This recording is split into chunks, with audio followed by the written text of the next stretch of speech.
Well, welcome. We're at the New York City Cardano Summit Kickoff for 2023. And here we have Frederik Gregaard, the CEO of the Cardano Foundation. Hi, Frederik. Nice to see you again. It's been a long time since we met in Colorado. So glad that you were joining us today live. Where are you located right now? Where are you? You're not in Dubai yet, right? No, I actually just arrived back from Georgia.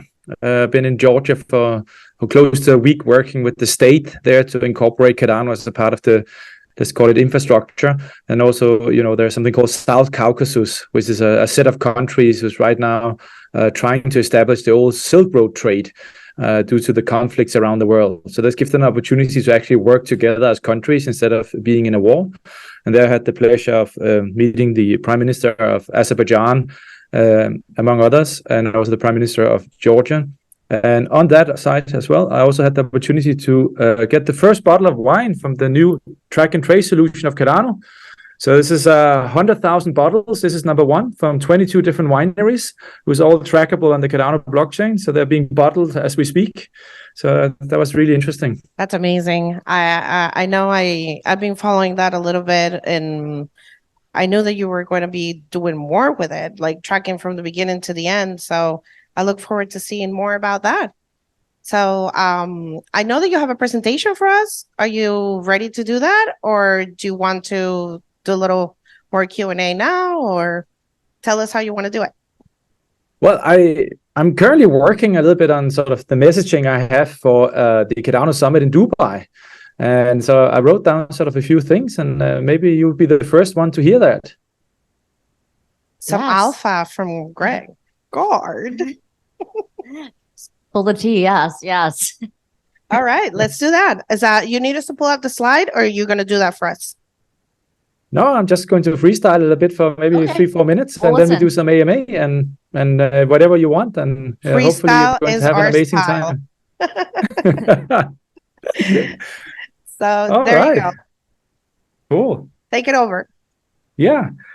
So basically what I was thinking about is that we're living in a world deluged by irrelevant information, and clarity emerges from power.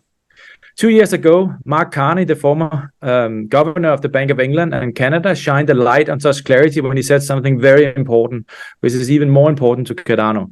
He said the value of money requires not just the belief of the public at a point in time, but critically the consent of the public at all times.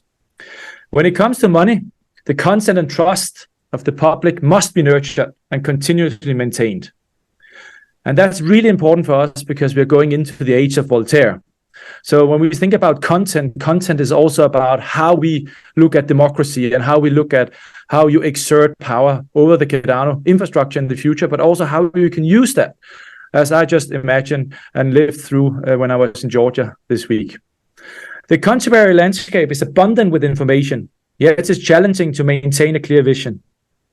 While theoretically anybody can partake in the debate about the future of humanity, the bombardment of daily tasks, work, caring for our families, ensuring survival, often diverts our focus. Sadly, history doesn't offer concessions. If the future is decided while we are preoccupied, we and our children will face the consequences. I think this may seem unfair, but history never promised fairness. Today, I think in the midst of the backdrop, I like to illuminate the path we're treading with Cardano, not just regarding the value of money, but the values inherent in digital money, and by that, the society of the 21st century. In this era where scientists, corporations, and governments are learning to hack the human brain, amidst the epidemic of fake news and with institutions facing global unrest and mistrust, Cardano emerges as a beacon of hope, not just for the community, but for the general world, the spaceship Earth. I think the internet has transformed numerous of sectors from information gathering to journalism. Similarly, it's restructuring finance, banking, and money, but it goes further. It goes across all industries, enhancing efficiencies, cutting costs, and unlocking new business potentials. Now, digital currency is swiftly becoming the new norm. Governments are exploring it, central banks are talking about it, while the usage of stablecoins is surging. Now, the evolution of money powered by digital technology, not just inevitable, is already here. I think it's frankly a bit foolish when we think about how CBDCs and stable coins are being used in the same sentence. What we really want to do is we want to have something where the society at large gives consent to the means and the tools we are choosing to use when we gather humanity together. Now, this is quickly being overshadowed by the rapid advancements in technology we are witnessing. However, as I said before, Cardano stands as a beacon of hope. We see not just the promise of a global public infrastructure, but a vision that brings humanity closer together. I lived through that in Georgia right now, where I saw countries at war sitting in the same room, talking together about creating peace so we can have more global trade. And by having peace, more people can innovate, more people can communicate, more people can come together, physically come together. And I think this physically coming together is something which is so important, where Cardano shows something many others don't have. The ability for us also to come together in a room and communicate as humans. But a vision that brings humanity closer together is a vision where identities are provided to the identity-less, where even the most remote have access to banking, basic healthcare, and a global market where trust is paramount. Cardano represents more than just a blockchain platform. It stands as a testament to what's achievable when technology aligns with human values. It promises to level the playing field. It's a challenging to all of us to join the debate about our immediate future, to address global warming, the crisis in democracy, and to focus on the broader forces shaping society. I think coming back in conclusion, we must remember what Mark Carney's assertion that money is much a social construct as a governmental one. As we transition into this new age, the real debate isn't about the choice of currency nor money, but it's about the values we as humans embed within these systems, including the social systems. Cardano offers hope in these trying times. It's a call to look beyond the noise, focus on clarity, and ensure that there is a digital future which unfolds where humans matter and where we can serve humanity as much as technology and humans come together. Let's embrace this change, ensure clarity, and mold the future with our finest values, the Cardano values. It's not just about survival, but about thriving in an interconnected world that benefits everybody. Thank you. Thank you. Do you have mics for people? Does anybody want to do you have any questions? Yeah, we'll bring it to the audience. Feel free to ask any questions. Okay. I'll bring a mic over to whoever wants to ask a question. And first is Matt. Hi, Frederik. This is Matt Ploman, builder of the USDM stablecoin on Cardano. We met at the summit at the Rare Evo in Denver earlier this year. So thank you for appearing in New York, and we are really honored by your presence. I've been very impressed with the staffing and the changes in leadership that you've brought in since you became the head of the Cardano Foundation. So I wanted to ask, in a post-1694 world, how should the community see the interaction between IOG and Cardano Foundation going forward? How much is IOG going to take a backseat and Cardano Foundation take the lead, or is there going to be some other arrangement? Oh, that's an amazing question. And I think what we need more companies like the Cardano Foundation, more companies like IOG, more companies like M Labs and DC Spark and others, but we also need more companies on the value capture layer. So I hope that what we will see is that we will see much more of IOG across various sectors, including side chains and collaboration and stuff like that, and deployment, of course, towards Cardano version 1.0. But what you definitely will see from the Cardano Foundation is you will see a rock-hard focus on operation resilience, including disaster recovery, operational health. You'll see a rock-hard focus on ensuring that we can have all industry use cases to live on the Cardano blockchain, not just financial ones. And that means that we need to educate the regulators, but we also need to educate the people who's building on Cardano and give them choice and options so they can build successful businesses on top of it. So my current sort of gut feeling is that when we transition through 1694 and the constitutional, the writing of the constitution, what you most likely will see is that the Cardano Foundation will aim at being in the constitutional committee as long as the community sees value in that, and then we probably transition towards a D-Rep with the focus which I just mentioned below. Thank you. It's going to be an exciting time going forward. Yeah, it's probably it's not just going to be exciting, it's going to be very challenging. But I think we are at the maturity is really good, and we're at the right time in the moment right now to do it. But it's going to be very, very challenging, and I think people underestimate how challenging this is going to be. Okay, we have another question from the audience, and this is... Hey, Frederik. My name is Andrew. I go by Asung on Twitter. Nice to meet you today. Thank you. One question, I guess. So when it comes to 1694, until we have like DIDs available, it's going to be one ADA is one vote, right? And just from, I guess, my experience and a few others on Fund 10, wouldn't that create a plutocracy instead of a democracy, at least to begin with? And maybe with DIDs that'll change, but just wanted to get your thoughts on that. Yeah, I think you're right. And I think we need to ensure that there is multiple different ways of exerting your voice and your voting power on Cardano. And I think different decisions need different things. And I think that's what's going to go into the Constitutional Committee, where we're going to together decide on what is the core of Cardano and should be really hard to change, and what is sort of things which should be easier to change. And in that process, I truly hope that we will see sort of different voting applications or different voting types coming up. So sort of like quadratic voting and so on. If you look into the Cardano Foundation strategy, one of the things you might notice, I don't know how much you sort of looked at these things, but one of the things you will notice is that we have 4 persona groups we are addressing in the Cardano Foundation. That means that there's 4 sort of sub-communities, if I may say so, we are addressing, right?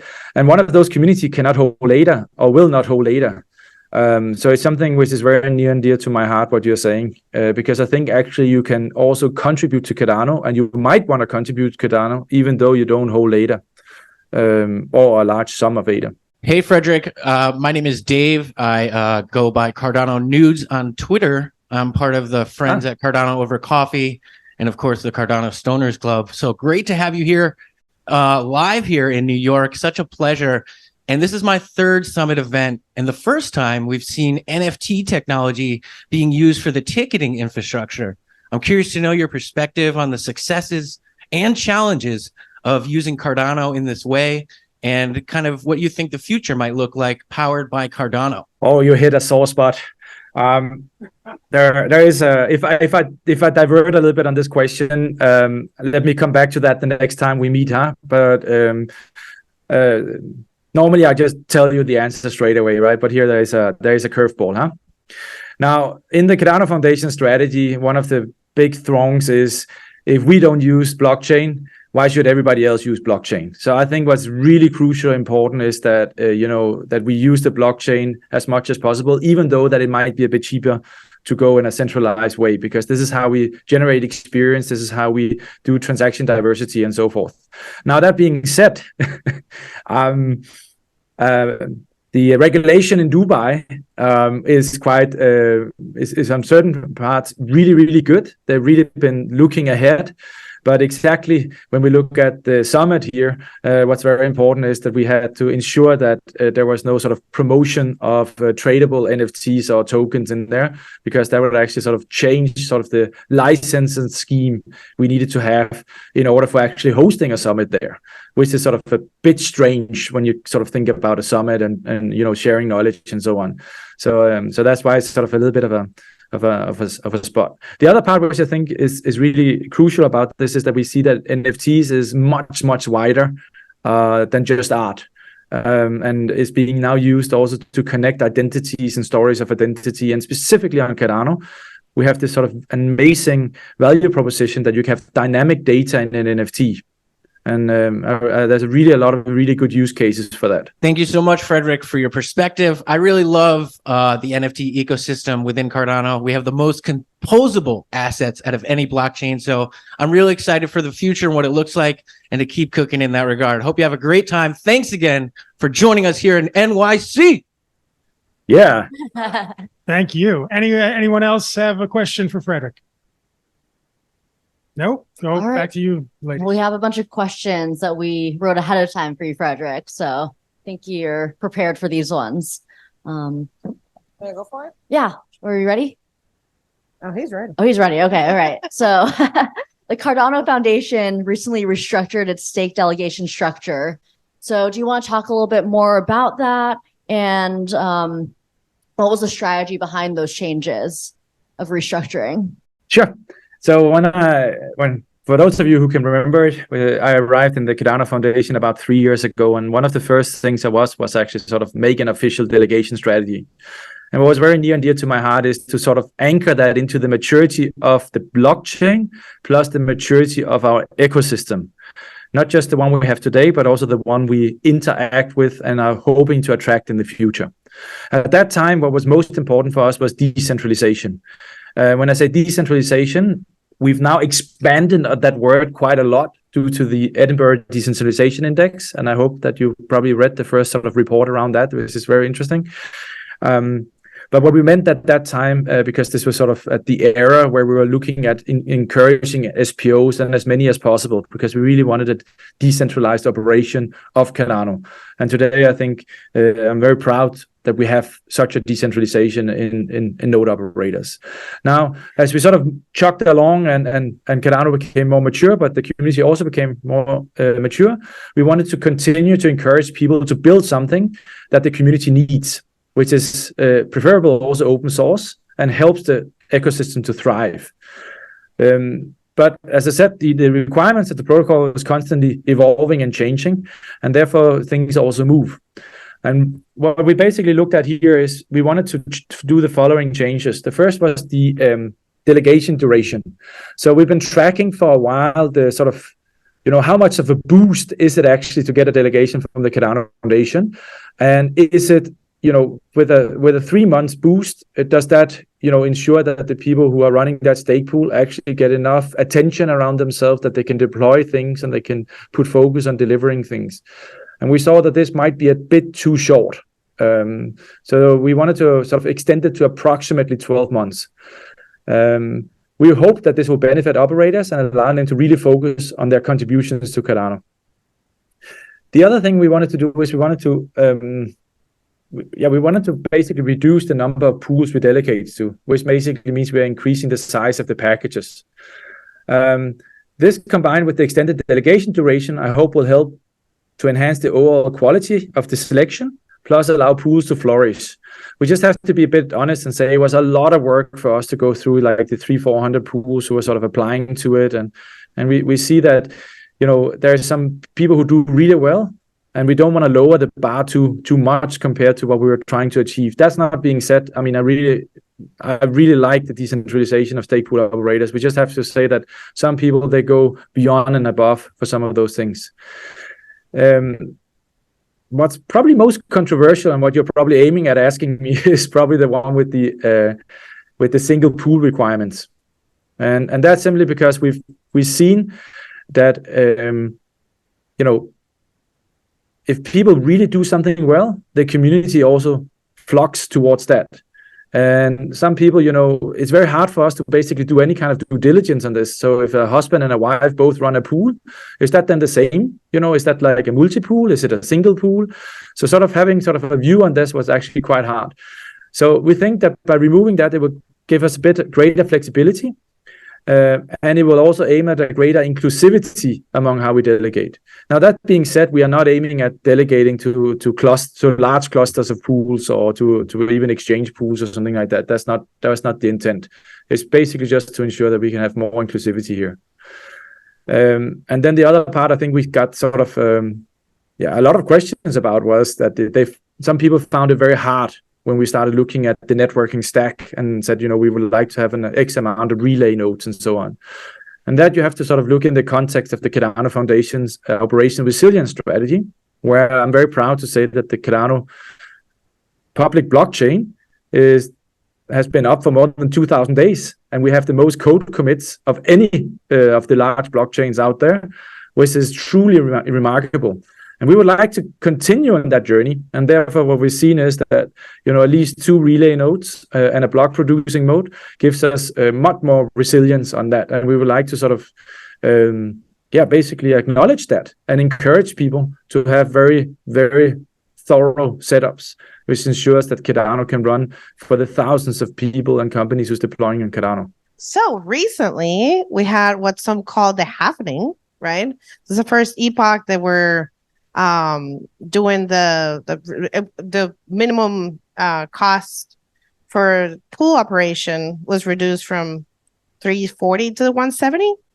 So do you have any predictions? Do you think this is going to have a big impact on delegation? What do you think it's going to happen after this change? So for me, what was most important was to show that it is possible to use digital identities on Cardano already today. We have it right now. Some people might say, yeah, but is it good enough? And couldn't we have a different implementation and so on? But we wanted to show to the whole community that we actually have a very good digital identity around the stake pool operators today. And we thought from the Cardano Foundation side, it would be possible to upgrade what's called the command line interface, the CLI, to ensure that we could see public voting, which is obviously something which is a bit scary, right? Because, saying what you do and then doing it compared to people not being able to verify what you do is sort of two completely different things, and also in theory. So for us, what was important was actually to pick something, and I don't want to step on somebody's toes here, but we wanted to pick something which we thought would not break Cardano, but also something which has been discussed in the community for a very long time. And therefore we selected the min pool fees, or the min pool cost, and the K factor, because this has been under constant discussion for years and years, and it's been sort of apparently very hard for somebody to sort of take a decision on that. So what we wanted to do is we wanted to start, testing and working around how we imagine SIP 1694 would be in the future. And therefore we picked two things which, to my belief, as I said before, will not break Cardano, but will give us valuable learnings about how the delegation will change, if it will change, but also how the combination of those two factors will interact among each other. I don't think this is going to sort of make or break Cardano in any way, but I think this is definitely going to change some actors' behavior, and it's going to be very interesting to see the data on that and start also, the ability for us also to test the newly invoked protocol parameter committee. And the fact that we now also have community representation in the protocol parameter committee, including representation from Imurgo and the Cardano Foundation, I think is just amazing. I have a question from the crowd regarding this, which is the Cardano Foundation pool, CIG, going to lower the minimal pool cost operations to 170? We haven't taken that decision yet. I mean, the reason why we did that pool has multiple folds, but we actually do not want to compete with other stake pool operators in Cardano. So we're actually trying to keep it a little bit unattractive for people to delegate to. So there's several ways of doing that. You can do a complete private pool, or you can do what we've done here, right? Where it's sort of economically a bit unattractive. But what we needed to do is we needed to create a network health monitoring framework, which is industry grade. And there were several reasons for that. One is that we see the growing adoption on Cardano. So we want to ensure that Cardano doesn't go down, which means that we need to have more data insights. To get more data insights, we needed to deploy relay nodes across all continents, but also we needed to run a pool so we could actually do some testing in that pool and get direct data.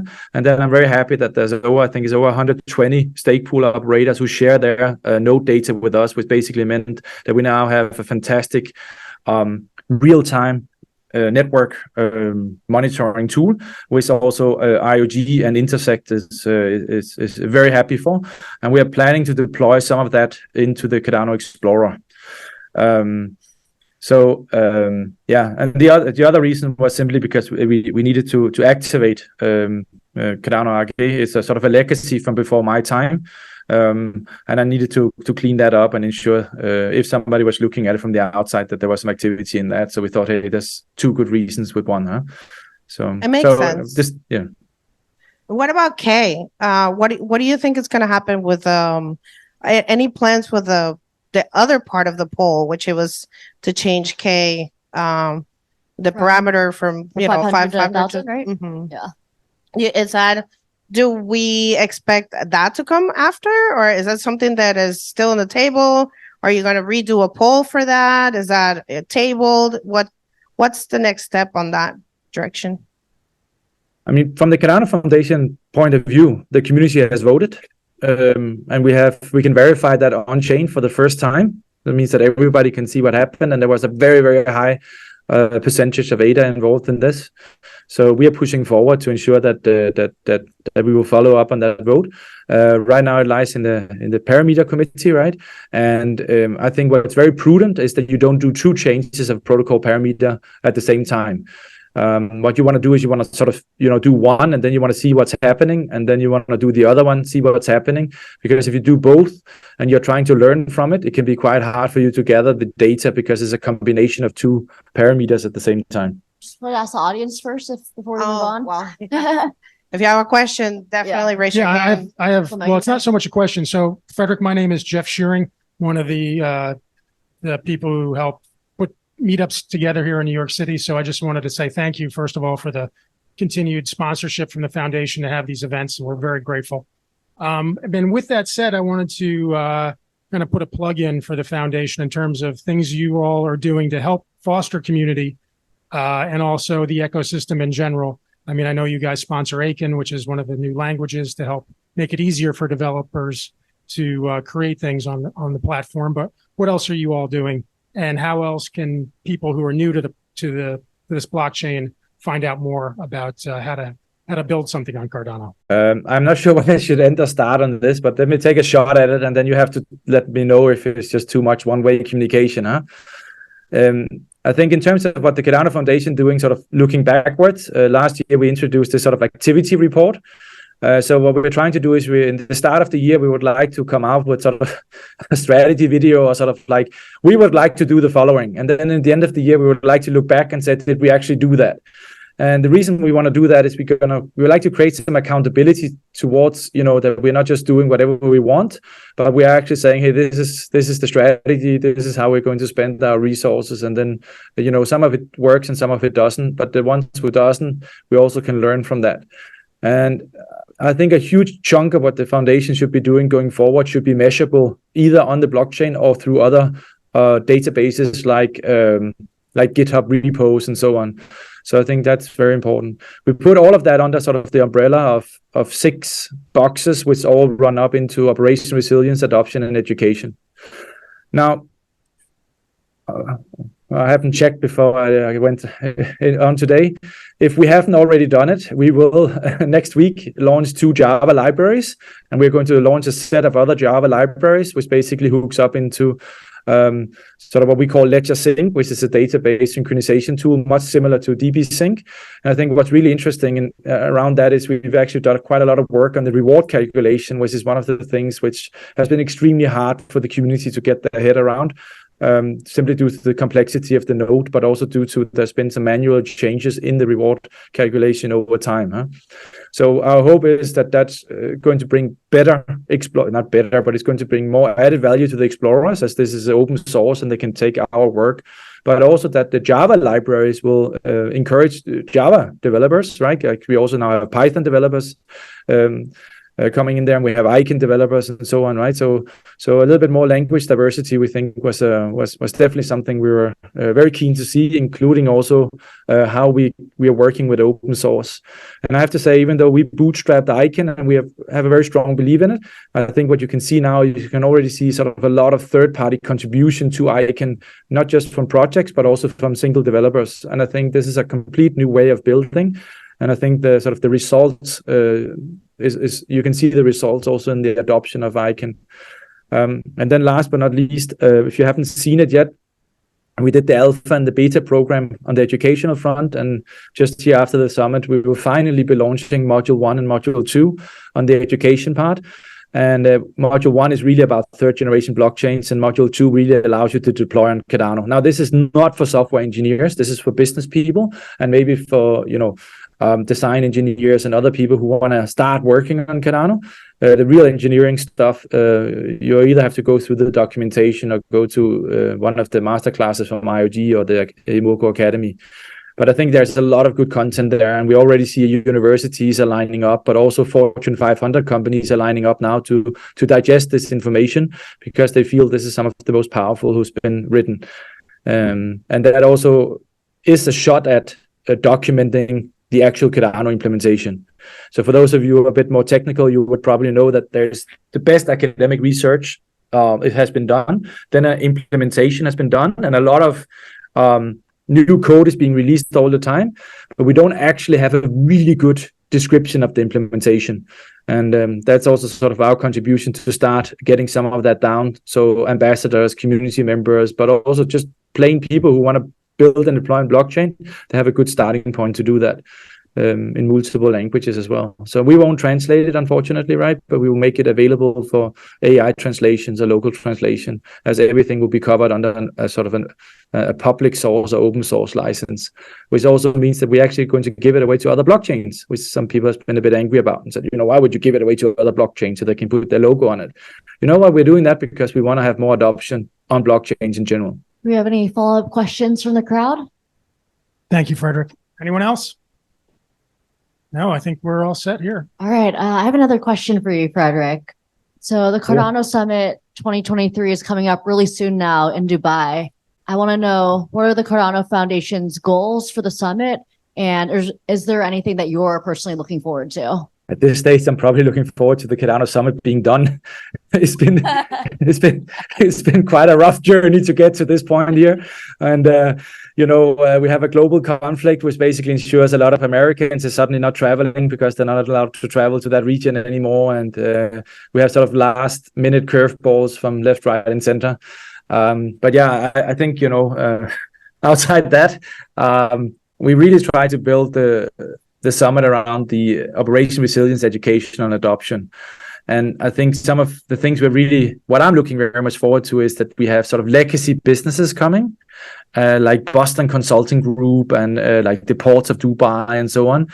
But also regulators like VARA and ADGM, which is coming on stage to really speak about traceability, sustainability, DeFi, and so forth.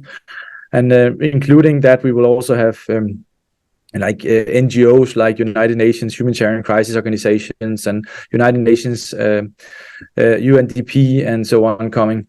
So I think this is really interesting because suddenly what we're seeing now is that we are able to attract people who might have been playing around with blockchain but is not taking it really seriously, or people who's been sort of not touching blockchain at all.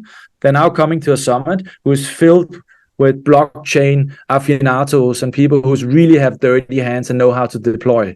And I think this is going to be very exciting. And I think one of the pinnacles is, of course, the battle of the builders, because we know that in the bear market, it's been very hard to get funding, really, right? So I feel we attracted some pretty good venture capital people, both within our space, but also outside of our space, who has the ability to sort of listen to these pitches. And that's also a start from our end also to expose people as we think the technology and these projects are more ripe. And then, of course, as you know, if you have ever spoken to me before, the open source panel with veterans from the Apache and Linux communities. I truly think that unlocking true open source around blockchain is what's going to see the biggest hockey stick moment in blockchain at all. It will not be comparable to anything else we've seen since the emergence of the technology. Great. I have a question for you. I know, Frederik, that you've been doing a great job with your conversations regarding educating officials, regulators across the globe regarding the proof of stake system and our model in Cardano.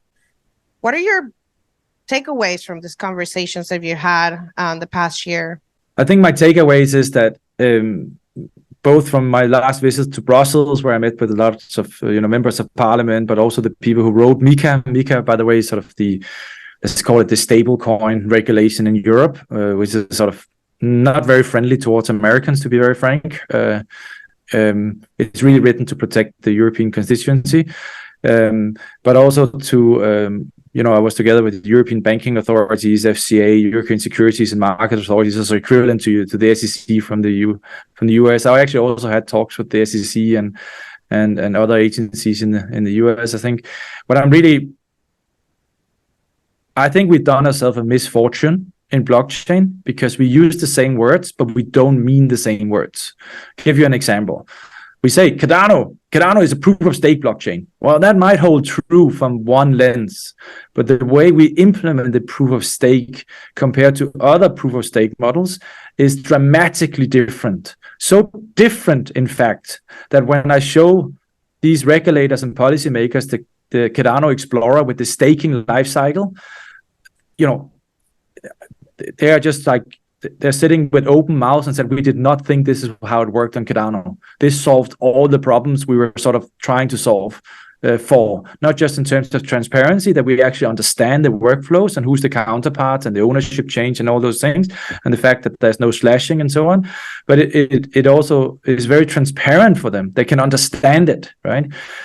So I think one of my largest sort of takeaways is I think there's multiple amazing blockchains out there, but because we call it the same thing, we are actually sort of being taken over, we put in the same box.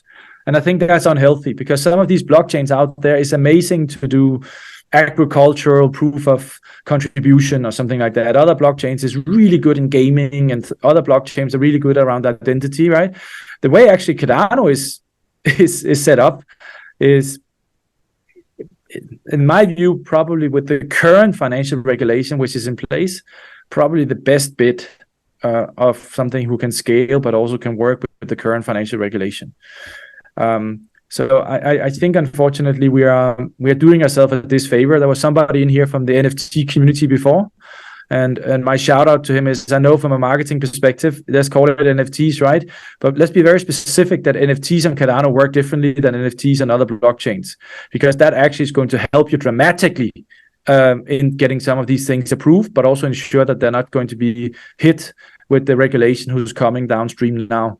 So if you're doing a sports utility token for NBA players, don't call it an NFT. Call it a sports utility token for the biggest jerseys in the world or something like that. And if you want to have a technical description, you can say this works as a non-fungible token, but this is the data which is stored on chain. So I think we need to be much more specific about what are the functionality of what we're doing, because we cannot be, the regulator always says we have to be technology agnostic, and my message to them is, no, you cannot be technology agnostic with blockchain anymore. You have to be technology specific, because these blockchains are now so big, it touches so many different industries, and you need to understand the incentives in the engine room in combination with the use cases on top of it. I hope that was not too complicated, but that was actually perfect. That was a great advice.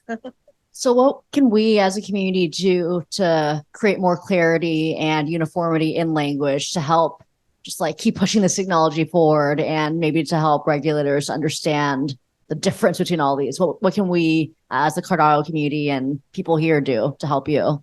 So I think this depends a little bit on where you live. So, and I'm sorry that I'm saying that it's not where you live geographically, but where you live in the operating model around blockchain. So let me explain what I mean.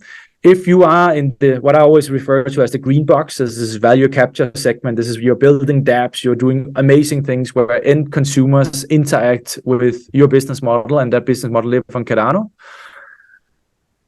Please ensure that you, if you can, be recognized in the developer portal. Please ensure that these use cases, which is not related to financial services, are the use cases you're speaking to all your friends, family, and everybody around. Now, everybody understands that you can basically rip out the heart of financial services and replace that with something as beautiful as decentralized distributed infrastructure.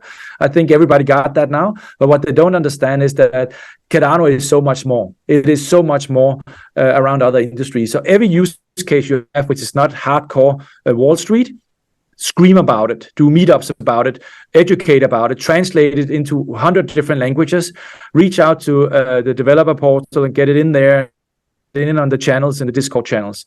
So this is really what's needed right now. We need to show that blockchain is not just financial systems. Now, as I said before, when I opened this, financial systems, there's a lot we can do there, right? But this is the first sort of thing you can do. If you live in the engine room, so if you happen to be a stake pool operator or interested in how the node works, or interested in some of this sort of glues or the programming languages and so on, I would really ask you to be very specific when you present Cardano. don't just say, hey, Cardano is like blockchain X. We're sort of the same kind of thing. No, actually, sort of, if I may be a little bit proud, go into sort of the stake life cycle, which you see on the Cardano Explorer, and think about it like that. How do I describe the incentive structure of Cardano? How do I describe the relationship between the different sort of functions on Cardano and how that works? One of the things which I've been speaking to nearly every regulator about, which shocked me, was that they all want to know about operation resilience. And this is, by the way, a very good sign, because if a regulator asks about operation resilience, it's because they're looking at this for critical infrastructure, which means that they actually see that this might be something which can be used for everything from hospitals to banks, right? So this is good, but it requires you to be much more sort of specific about that. And there's still a lot of people who are not sort of able to. I know this is not a sexy topic by any means, right? But your ability to sort of put that in 3 sentences and saying, "Hey, Cardano has no slashing." Don't say that. This is not what you should be sort of drumming the drum on. What you should be rather saying is, you know what? Cardano is built about positive reinforcement. Right? We are a huge blockchain, probably the biggest in the world, who has only positive reinforcement, and we can show across multiple factors and features how positive reinforcement acts into social systems, but also into the technical systems, and we have an uptime in 2,000 days. So why don't I show you how that works?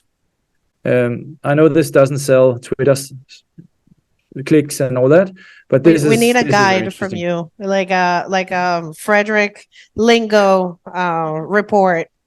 A dictionary. Talk about report. I know that I just want to congratulate the foundation. I know that you recently published the Cardano Developer Ecosystem Report. So yeah, that's great. If you haven't checked that out, please do. Can you just real quick explain what this report is about for those who are not aware of it? Yeah, this is basically asking all developers what tools are you actually using to do something meaningful on Cardano. So what we're basically trying to get to is we're trying to get an understanding about the maturity of the adjacent languages and tooling and containers and what it might be, in order for us also to give some of that some love, but also to do some shout outs to people who say, hey, you have to be able to read and write Haskell, otherwise you can't use Cardano, right? So it's basically also trying to sort of put the spotlight on some really cool projects and some really cool development, whether that's the Python library or whatever that is. And it also shows sort of the maturity of all these ecosystems. As you probably see, there's also quite large Rust ecosystem actually sort of emerging. And Rust is one of those, very large institutional grade languages, which a lot of different companies and different sort of use cases are using, right? So it's just about showing diversity and inclusion and giving also the community some more tools to show that to your friends and to all the people who's not excited about Cardano yet. And from our end, this is about, also kind of understanding which battles we should take and try to promote. Thank you. Is the Cardano Foundation making any changes based on the results from the survey? Or how are you moving forward based on the findings? Yeah, we are. We're definitely going. There's going to be some decisions who's going to be derived out of that. We are discussing that as we speak, because as we are sort of trying to close the year, we want to do the summit first. The summit is going to be amazing. You're the first one, I believe, who's doing it there. So congratulations. But yeah, it's definitely going to also anchor into our strategic decisions on where we're going to use resources and what we're going to bet up going forward. That's for sure. We don't want to keep you here too long. You've been amazing, but we do have another question from the crowd. Okay. One more question. Here you go. Thank you so much, Frederik. So nice to speak with you. My name is Hilly. I've been a loyal supporter of Cardano since 2017. And the question that I have is with the recent lawsuit by Gary Gensler and the SEC against Coinbase. They've doubled down on Cardano as being one of 13 supposed securities. And my understanding is that Cardano ICO'd in Japan, and it didn't sell to any American investors, and that the sale in the United States is considered the secondary market, which makes it not a security. So I'm wondering, how is the Cardano Foundation handling the alleged or the allegation that we are a security, please? I think first and foremost, what everybody needs to understand is that the SEC has a case against Binance, not against Cardano. And the SEC has not directly contacted neither the Cardano Foundation nor any of the other pioneering entities with any of the actions you would imagine to see if they would come after Cardano. That doesn't mean that they won't do that in the future. It just means that this is the state of play as we are today. Secondly, I think, unfortunately, your interpretation of the Howey test might not be exactly the same as the law firms, and the law firms cannot agree among themselves, and they cannot really, I think even the politicians cannot agree on this. So I think what the US really needs is they need a lot of clarity around what they want to do going forward with this kind of distributed, decentralized infrastructure, and hopefully you will get that clarity very soon. If you don't do that, I'm very scared that you will lose jobs and you would lose GDP basically, because blockchain is getting really, really big. Now, from the Cardano Foundation, as I said, one of the things we did is we launched the Cardano Explorer, and I think a lot of people were saying, "Hey, why are you launching an Explorer?" Well, the reason we're launching Explorer was only up to about two things. One was we needed to show the staking life cycle, and I think it's becoming abundantly clear for everybody why we wanted to show that now, both with the lawsuit you mentioned, but also others, right? And the other part is we needed a tool where there was a phone number adjacent to that, so that somebody is actually responsible for it, because this is actually how a lot of this works, is that if you cannot do a full code audit and a full sort of understand who the team is behind it, you can't really use it for policy work and so forth, because it becomes a non-trusted source. Even though for us as a community in blockchain, we don't see it like that, but that's just the old world. So so I think the Explorer is one thing. The other part is, as I said earlier, we work somewhere close with multiple regulators, and it's Sunday today, I guess. So 2 days ago, I was together with the SEC, basically from the European Union, right? And we had a 1.5 hour meeting with them, and we're going to have a follow-up meeting with them. So we answer more and more public consultations. We interact with the regulators. We course correct as well, also in public now. I've been sort of, some people have been very happy about that. Some people are not so happy when I've been very hard on stage or very hard in some meeting rooms around, what is the truth about blockchain and not. But we do what we can to ensure that we move forward. But we cannot and will not help Binance in this regard. And I think Binance, if they want help, they know what to do. But it's not. I don't believe it's Cardano or ADA, which is the problem here in this specific case. It's just an example mentioned. Thank you so much. Do you have any more questions? I think that's it. I just wanted to say thank you to Frederik from the New York community, and I extend an invitation. If you're ever in town, please let us know, and we'll have a meetup, and so people can meet you in person. Thank you again. I'm actually hoping to come to New York in the next 6 months. There's a couple of things and a couple of places I need to visit from a Cardano perspective. So I would be very happy to spend some time with the New York community, so we finally can see each other face to face. I'll let you know when those dates, if it actually happens as I hope it will. Oh, that'll be wonderful. We'll definitely put something together. It'll be fun. Do you have any real quick before I let you off the hot seat? Do you have an idea if the foundation is ever going to move into letting the community kind of decide when the summit's going to be where the summit will be taking place next? Oh, that's a I never thought about that.